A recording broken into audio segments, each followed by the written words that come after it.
Week 2 in the NFL is over, Week 3 is upon us, but it's never too late to start a new segment. This is the first edition of Luke and Luca. Happy to be joined by Luke Wilson. How's it going? Luke, it's going great, man. I'm hyped for this Luke and Luca show. I got some good vibes in this thing, man. I'm fired up, and today what we're going to do for the first edition of Luke and Luca, we're going to talk overreactions or appropriate reactions. It's early in the season, but I feel like in the NFL, week after week, people overreact about a ton of things, but sometimes it's an appropriate reaction. So we're going to kind of pick our way through some overreactions and see if they're appropriate or if people are just losing their minds for no reason. You ready to go? Ready to rumble. Let's do it. Let's start with something that a lot of fans on Twitter especially are kind of outraged about, and that's the taunting penalties that are being called in the NFL. A lot of taunting penalties, especially in week 2, some in critical moments of games. Let's put it this way. The taunting penalties, the way they're being called right now is correct. By the letter of the law, it's what they set out to do. But I think the overreaction that people are having is this shouldn't be a thing anyway. Do you agree with that sentiment, that just the taunting penalty in general and the enforcement of it is an overreaction itself, or is it appropriate? I've probably got a bit of an unpopular opinion on here, Luca, but I'm going to say that what the NFL is doing right now is appropriate. For the last 2 to 3 years, the NFL would send referees in to your training camp and we talk about taunting, and they pretty much gave us a green light to do whatever the hell we want to do, minus doing it directly at an opposing team member. So you can flex, you can spin the ball, you can dance, you can do whatever you want, but you can't do it in a negative, trying to inflate a situation towards the other person. And William Gay continues the somewhat ridiculous celebration of the touchdown on the sideline. So if you look at the penalties this week, dude gets up, spins the ball right in front of their sideline. Another guy comes in and is flexing over, standing, screaming over a guy. They've given you leeway to do whatever you want except that. Let everybody go nuts. Let everybody celebrate, passion, do the whole ordeal, celebrate with your teammates. But you don't got to sit here and you make a play on somebody, be pointing at their face, spinning the ball at them, just talking smack, being disrespectful. That's not ball to me. And, you win one play, there's 80 plays in a game. I know it's unpopular, but I'm with the NFL on this one. I think that guys got to be smarter. That's the bottom line. This rule isn't going anywhere. It's not like they're going to just stop enforcing this rule and throw it out because of the reaction on Twitter. They're not going to stop it, so it's up to the players to adjust now. And if they don't, then we're going to keep seeing this, and we're going to keep seeing people complain about it, but the onus is on the players now. They know what the standard, the expectation is, and we'll see where it goes from there. We'll move on now to Aaron Rodgers and the Green Bay Packers. They're fine. They're fine. They beat Detroit. Everything's good now after that week 1 loss. But Aaron Rodgers came out and on the Pat McAfee show, and he let loose. He talked some smack in regards to media members kind of just saying whatever they want because they have a platform, and using that platform to really just be a hot take artist and be a celebrity. I think he talked specifically about people talking about his mental state, whether he cared a lot, things he did in the offseason, wanting to host Jeopardy. So was Rodgers right, or was he overreacting to the situation? Was it an appropriate reaction from him or an overreaction to things he said? I'm going to go with an appropriate reaction. And I get a little wound up for this one, Luca, because not that I know Aaron Rodgers, but he's very well respected throughout the league. You look at week 1, and everybody wants to be like, oh, Aaron Rodgers' fault. It's because they didn't care. It's because this, because of that. What did you want Aaron Rodgers to do in week 1? When you're down 24-3 at half, how much that changes your mentality as an offense. And you can't be balanced anymore. When you get that far down, a lot of times in this league, when it rains, it pours type of situation. So now we're going to blame it all on Aaron Rodgers. And then, like you said, the media just comes to this guy's head. Like, I don't know what Aaron Rodgers has done to the national media to deserve that, but that was absurd. This guy doesn't care. And like as a football player, you don't really mind, or most people don't mind. A media guy wants to write, hey, Luke Wilson is a bum. Luke Wilson is this. Luke Wilson's that. And it's about my performance on the field. Does it upset me? Is it annoying? Sure. But is it something that I'm going to sit here and I'm not going to defend my play with my words. But if a media guy were to write, hey, Luke Wilson doesn't care about his team, about his teammates, he'd rather host Jeopardy. Not that I'd be on the list to host Jeopardy. In the 1960s, these Midwesterners earned 5 NFL championship trophies. Green Bay Packers? Dennis, go again, I guess. To kind of question who you are as a human being, I mean, it's the ultimate disrespect. And again, that is way, way, way too far past the line. And for one game, week one, to just be putting that accusation on Aaron Rodgers, it's absurd. So, yeah, if I'm Aaron Rodgers and I come out on a Monday night and do what I did, have the performance I had against the Lions, I mean, I'm probably talking smack too, man. And I'm letting everybody know, like, that was offside. I thought how the media treated Aaron Rodgers, was undeserved. It was offside.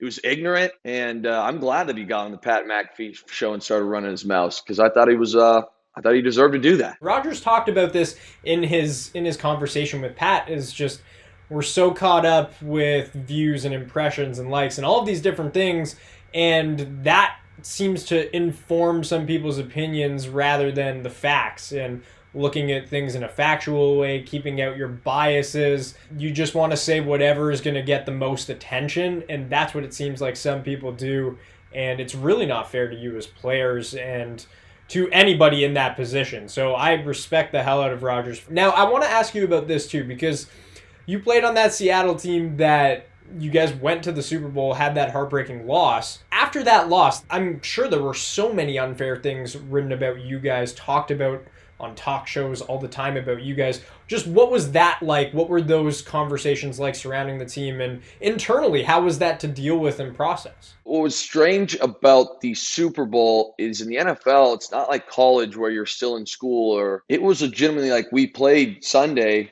flew back Monday morning, Tuesday we have our exit physicals, and it's like, see you later. So what was tough about that loss was we did have a meeting about it on that Tuesday during the exit meetings. Not everybody was there. And then all of a sudden, it's like it kind of lingers 2.5 months. In a situation where something happens mid-season, you might talk about it Monday. Maybe it lingers a little bit into Tuesday, which is a traditional off day in the NFL. And then Wednesday, it's water under the bridge and we're rolling. Where in Seattle, it was kind of one of those things where it was such a shock. It was such a heartbreak. All that comes crashing down. And then it's like we don't really see anybody for 2.5 months. And you hear things. Now you're reading things in the media. And it's like, hey, if I read something about how Russ felt or how Richard Sherman felt or how whoever felt, most days I could literally walk 10 steps and go talk to Sherm, see how he's doing. When all of a sudden I'm in LaSalle, Ontario, and Sherm's in Cali, yeah, you can text and call, but that's kind of not really. A lot of times in the off season, guys are getting away from the game a little bit, especially when you lose the Super Bowl like that. So it was a little weird because it lingered and you didn't really know. Like you'd hear rumblings and rumors about this person's upset or this is actually what happened, but I don't think any of us truly knew what went down on that last play, if you will. It's fascinating for me as a football fan to hear you open up about that and talk about that. There's a lot kind of to that situation, like you mentioned, that can be put to bed and during the mid-season when you're going to play on Sunday. And if you have a performance like Rodgers does, then it shifts the narratives. I want to talk about your former team again because Tyler Lockett is balling out so far this season. And the reaction I want to talk about, is it an overreaction to call him a top 10 wide receiver, or is it an appropriate reaction? To me, Tyler Lockett is arguably one of my favorite receivers in football. I was always a small slot receiver playing up in my high school days and still in rec leagues right now. I love playing the slot. So I respect a guy that's a little smaller in stature that can win with quickness and great route running. I want to hear it from you. Is he a top 10 wideout? I think he is. Definitely. Luca, I'll be honest with you. I don't even know why there's this debate of why he wouldn't be. The thing that I think makes Locke so special is when you think of a slot wide receiver in this league, a lot of times you think of quick, explosive, very shifty, which Tyler Lockett is all of those things and has that in his repertoire. But I think what makes him a top 10 guy is that it seems like every week he has some 50, 60-yard bomb touchdown. And it's not, hey, I caught a swing screen out of the back, made a few guys miss and went. It's like, yo, I'm running down the field. I hit a little post corner and I've just beat everybody. And then I make some sort of wild circus catch. The TD had one of them against the Colts. The Colts shift to a cover zero. So he adjusts his route in the middle. That's a rule that the Seahawks have. Him and Russ are on the same page. Bam, you see cover zero. We're going to adjust a little nod over the top. Russ has got pressure in his face, hence when he throws kind of the teardrop. And Lockett is able to twist turn over his other shoulder and make that catch. I'm not really sure what this guy doesn't do as far as a wide receiver and why he doesn't get the respect that he should of being considered a top 10 guy. I'm a big fan of Tyler Lockett. He's a leader in that locker room, and I think that this year he's going to continue to put up some really big numbers. You mentioned the 100-yard games. He's one of 3 receivers that's put up 100 yards in the first 2 weeks. 23.2 yards per reception right now. That speaks to the deep threat that he is. Highest graded player against single coverage per PFF. So he's doing it in all sorts of ways. And the 100-yard games are interesting because I looked this up. The most 100-yard games he's had in a season is 4. He's already got 2 this year, which matches last year's total. So he's well on his way to destroying that. You mentioned it. The Russell Wilson teardrop, the deep ball. How difficult is that to catch? Because it seems like it just hangs up in the air for like 20 seconds. And most people watching football are probably just like, the deep passes are the easiest ones to catch because he's throwing it long and you're wide open and it just drops in there. But anyone that's played football knows that those are far from easy. Those are so difficult. And I feel like the way Russ throws it, because it hangs up so long, it makes it maybe a little more challenging. Yeah, a lot of that, and if you ask anyone in the league, Russell Wilson throws the best deep ball in the NFL. As far as accuracy on the deep ball and touch, Russell Wilson has got it. I think what makes, like you said, the difference between catching something intermediate versus a deep ball and why deep balls are oftentimes a lot more challenging is, let's say I'm running a 10-yard in as a tight end. Yeah, there's times where I turn my head and the ball's on me, but a lot of times it's I turn my head, the ball's coming out, and you track it the whole way into your hands. Where if you're an outside receiver and you're running that deep ball, even if you see him see the arm motion, balls come my way, how you're taught is really to put your head down and dig, if you will. So, hey, if I'm running a true go ball, I'm releasing off the line and my head is in the ground and I'm taking 3-4 steps, and then it's kind of look up, locate the ball. That in itself, 1, the location, but 2, being able to locate the ball in a split second, judge where you should catch it, and you also have to feel, the presence of the defender around you. Hey, this guy's right in my hip.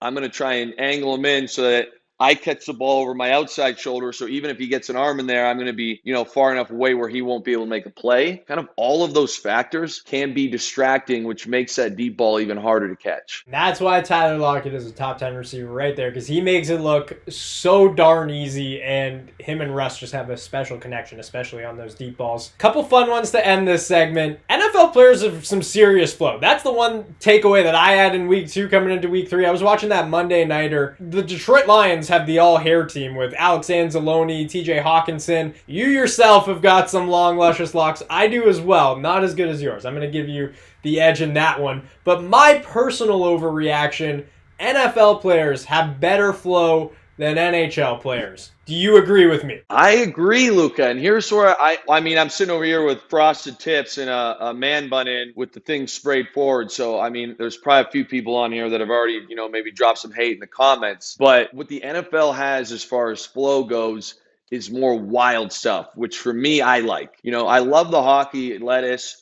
But a lot of times it's like very well-groomed, well-cut, kind of like shoulder length. Or the NFL, it's like, you said it yourself, like you had some wild, like... It's coming out of the helmet. You get the water on it pregame and just throw it over your head. Those are the moments you live for. Those are the money pictures right there that you post on Instagram after the game if you win. So that's kind of something that I'm more drawn to, and why I'm going to give the NFL the nod is because it just seems a little more crazy. Honestly, I was looking at just some of the flow that we've seen in the NFL. Chiefs punter Tommy Townsend looks exactly like you. I don't know if you've seen a picture of him, but you guys, the flow you have, that's your doppelganger to me anyway. And that does it for the first edition of Luke and Luca. We'll be back every Friday on YouTube and on SportsCenter. So keep it locked here for some more fun conversations about the NFL. Luke, till next time, pal. Thank you for joining me. Appreciate you having me, Luca.